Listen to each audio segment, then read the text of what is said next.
નમસ્તે મિત્રો, આજે નવા વિડીયોમાં ફરી તમારી સાથે નવી રેસીપી લઈને આવી છું. શિયાળો આવી ગયો છે એટલા માટે ઠંડીમાં મોઠિયા બાજરાના વધારે ખવાય છે એની રેસીપી છે.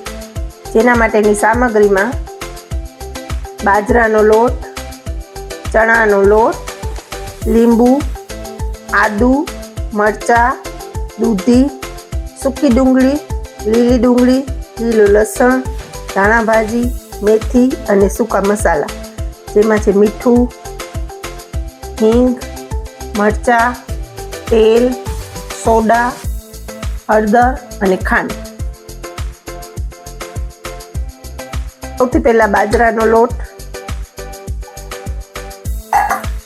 પછી ચણાનો લોટ, મેથી, ડુંગળી, લીલી સૂકી ડુંગળી ને લીલું લસણ,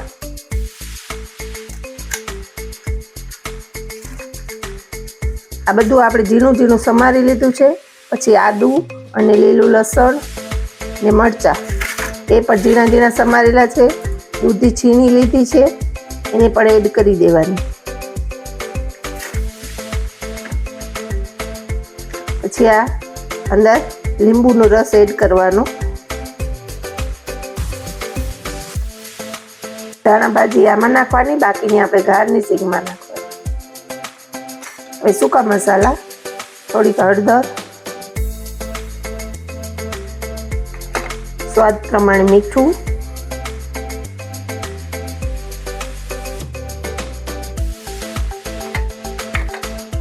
થોડીક હિંગ, થોડું લાલ મરચું,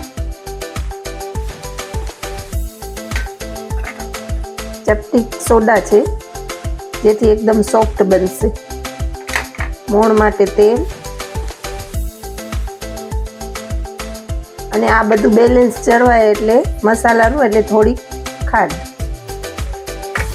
આ બધું મિક્સ કરી અને આપણે એનો લોટ બાંધી લેવાનો. હવે આપણો લોટ બંધાઈને તૈયાર થઈ ગયો છે. બહુ કડક ન જોઈએ ને બહુ સોફ્ટ ન જોઈએ, મીડિયમ જોઈએ. હવે આપણે સૌથી પહેલાં કઢાઈમાં પાણી ભરી અને પછી ગેસ ચાલુ કરશું. ત્યાર પછી આવો જારીવાળો છીબો છે એ મૂકી અને એના ઉપર સહેજ તેલવાળો હાથ કરી મુઠિયા બનાવી ને આપણે આવી રીતે મૂકતા જવાનું અંદર. મુઠિયા વરાઈ ગયા છે. હવે તેને બાફવા માટે મૂકશું. ઢાંકણું બંધ કરીને લગભગ અડધી કલાક સુધી આપણે એને સારી રીતે બાફવા દઈશું. આપણા મુઠિયા બફાઈ ગયા છે. ઓલીને જોઈએ પછી એને કટ કરીને વઘારશું.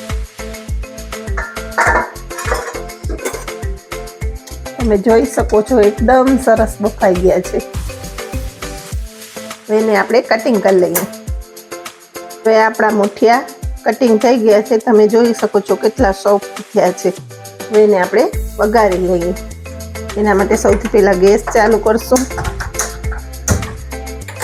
તેલ ઉમેરી તેલ ગરમ થાય એટલે આપણે અંદર રાઈ અને હિંગ, લીમડો, લીલો મરચો ને ધાણા નાખી વઘારશું. આપણું તેલ ગરમ થઈ ગયો છે. એમાં રાઈ, થોડુંક જીરું, થોડીક હિંગ, લીમડાના પાન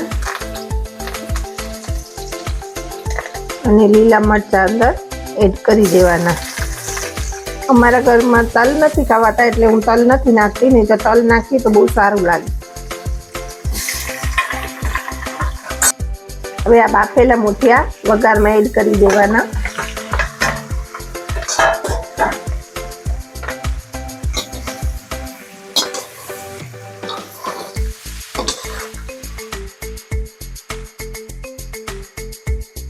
mummy special muthiya dish ready છે. તો આવી જ રીતે નવા વિડીયો જોવા માટે મારા મમ્મીના ચેનલને લાઈક, શેર, સબસ્ક્રાઇબ કરજો. આવજો. જય માતાજી.